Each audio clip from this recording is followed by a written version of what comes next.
आदरणीय बंधुओं, ओम नमः शिवाय।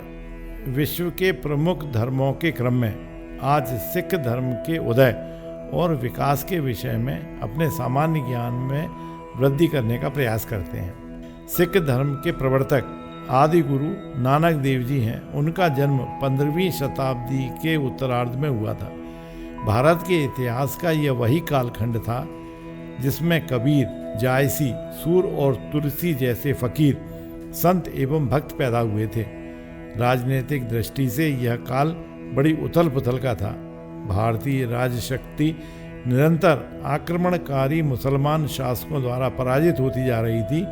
एक ओर तो आंतरिक ऐतिहासिक विकास क्रम में भारत के प्राचीन धर्म तथा दर्शन के ग्रंथों की व्याख्या एवं पुनर्व्याख्या हो रही थी, और दूसरी ओर भारतीय जनता में इस्लाम धर्म की भी स्थापना हो गई थी।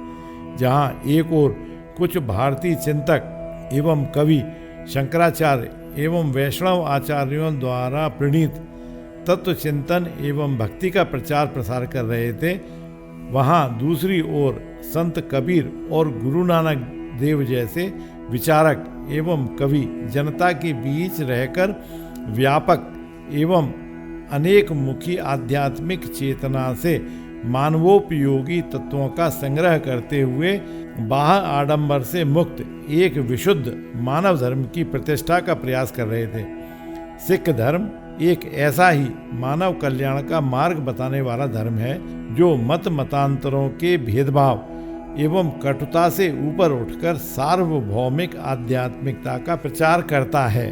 गुरु नानक देव जी ने सिख धर्म की स्थापना कोई नया धर्म चलाने की इच्छा से नहीं की थी, अपितु वे तो भारतीय वेदांत और मुस्लिम दर्शन से प्रभावित होकर पहले से चले आ रहे हिंदू मुस्लिम धर्मों में एकता लाना चाहते थे।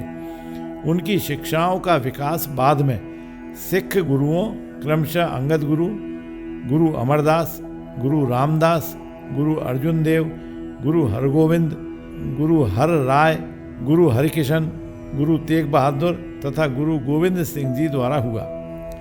गुरु नानक देव जी ने बहुदेववाद के स्थान पर एकेश्वरवाद का प्रचार किया।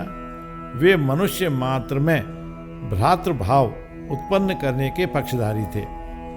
सिख धर्म की अनेक विशेषताओं में से दो विशेषताएं मूलभूत हैं। एक ओर तो यह धर्म जनसाधारण के बीच उत्पन्न और विकसित होने वाला धर्म था, और दूसरी ओर इसका उद्देश्य विविध विरोधी धर्मों विशेषकर हिंदू और मुस्लिम धर्मों के बीच मध्यम मार्ग का निर्माण करना था, जिससे धार्मिक कटुता समाप्त हो सके। इस प्रकार सिख धर्म सभी रूढ़ियों का विरोध करता हुआ एक नया मार्ग प्रशस्त करता है, जिस पर जन साधारण सहज ही चल सके। मगर इसका यह अर्थ नहीं है कि सिख धर्म परंपरागत धर्म एवं दर्शन के तत्वों से पूर्णतः कटा हुआ है। कुल मिलाकर सिख धर्म का वास्तविक महत्व इस बात में है कि धर्म को सरल एवं सहज बनाने का प्रयास किया जाए। भारतीय परंपरा की तरह सिख धर्म भी ब्रह्म को अनादि और अनश्वर मानता है। मूलतः ब्रह्म निर्गुण एवं निराकार ही है। एकमात्र वही सत्य है, संपूर्ण सृष्टि का सृष्टा है। वह देश और काल की किसी सीमा में कहीं नहीं बंधता। एकमात्र वही स्वयंभू है, वही अजन्मा और अमर है। गुरु ग्रंथ साहब के पृष्ठ क्रमांक 98 में लिखा है कि पार ब्रह्म अपरंपर देवा, अगम अगोचर अलख अभेवा। जपू जी में लिखा है आदि सचु, जुगादि सचु, है भी सचु, नानक होसी भी सचु। सिख धर्म में ब्रह्म को वाहे गुरु के नाम से स्मरण किया जाता है।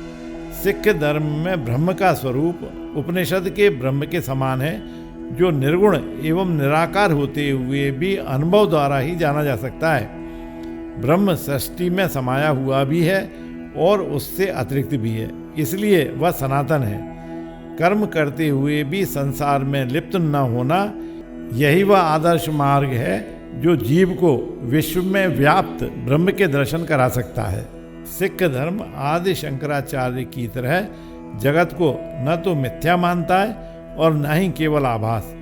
वह तो इसे कर्ता की तरह ही सत्य स्वीकार करता है।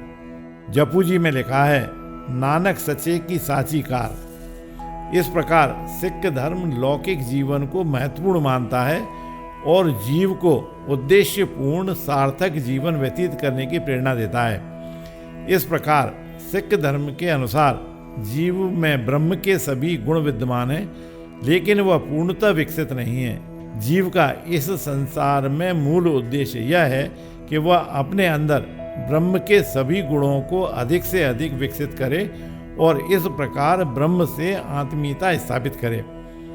सिख धर्म में औपचारिकताओं एवं धार्मिक आडंबरों का विशेष रूप से विरोध किया गया है।